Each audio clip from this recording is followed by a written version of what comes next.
This is Dollar. He used to run these as a fishing location. People come here and go fishing. He was making ₹1,000,000 a day, that's $100 a day, which is a good living in Indonesia. And then he went bankrupt thanks to COVID, owing 300 million to the bank.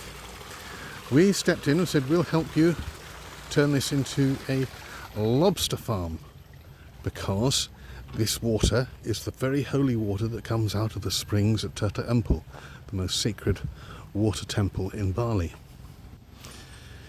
So we turned these big ponds into what you see here. And down the bottom we have a lot more. Now at first we followed the consultant's advice, and each pond had its separate source of water and drained it to prevent any contamination. However, the lobsters weren't doing very well. Very sterile environment, pipes to live in. You can see the pipes and the corrugated roofing to get underneath. They like the corrugated roofing. So 2 months ago I decided to change things around. What we did was we put a hole from one side to the other side of each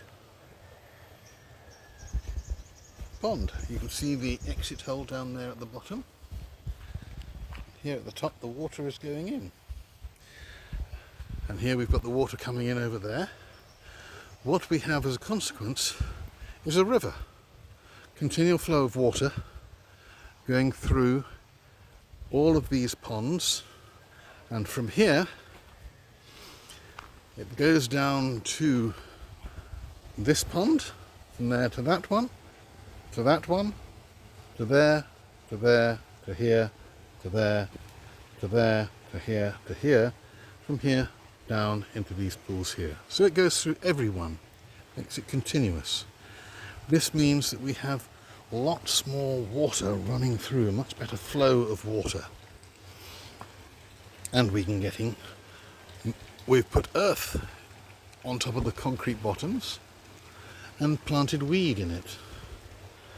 In some of them we've got lots of weed.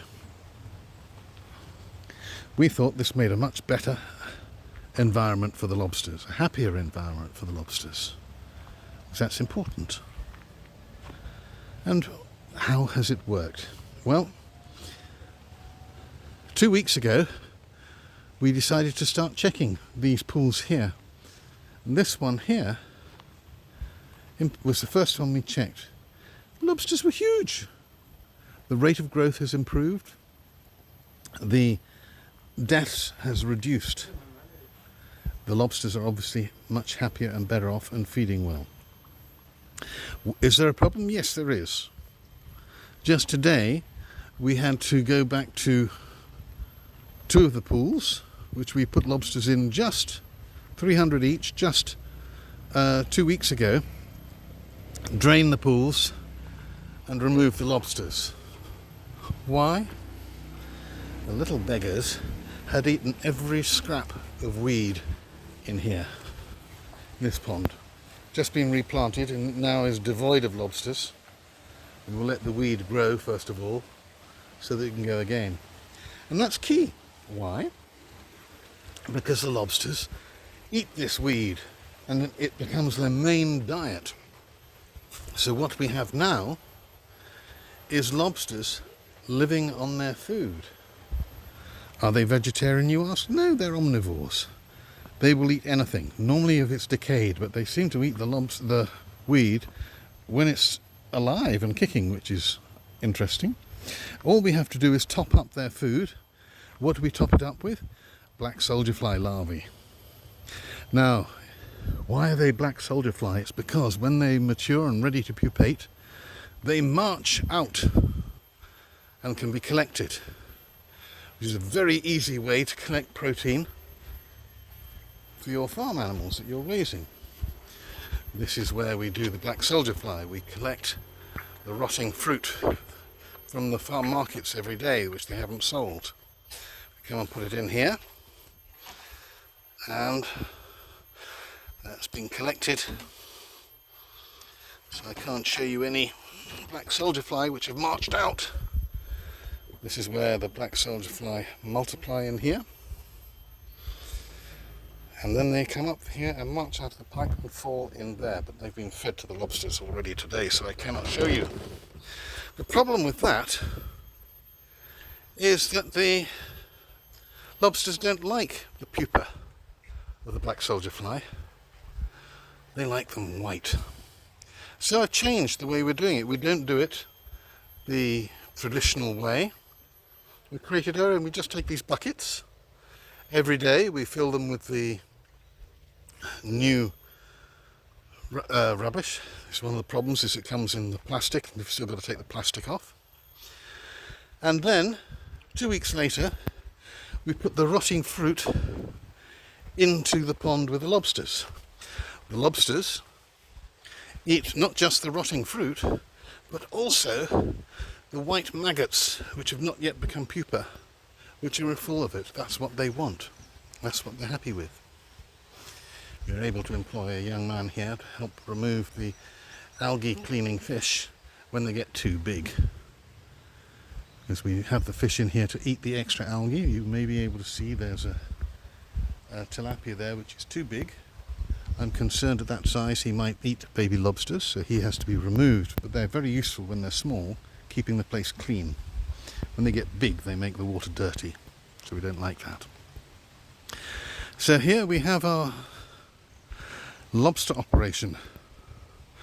I'm tempted to call what really instigated me to make this video.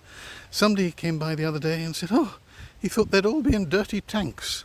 Poor lobsters. No.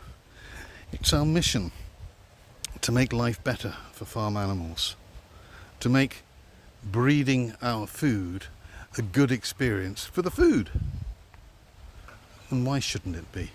They do better when they're grown in a happy situation like this, where they can live a pretty natural life. This is our breeding pond, incidentally, here. This is where we keep our biggest lobsters.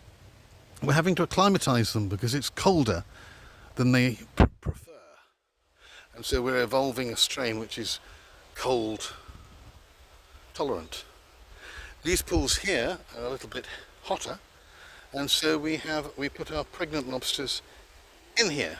When I say pregnant, it's because they have eggs which they hold underneath them until they're ready to hatch, and then the babies will do better in the warmer water. We're going to also increase this with a simple bit of solar power. What we're going to do is we're going to run black tubing up and down this path, 20 meters long, and so we'll end up with 100 or 200 meters of black tubing, and then we will simply pump water along it.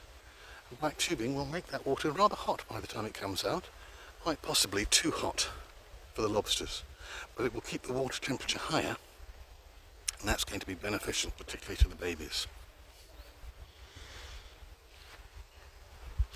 Well, I hope you've enjoyed our tour of the lobster farm.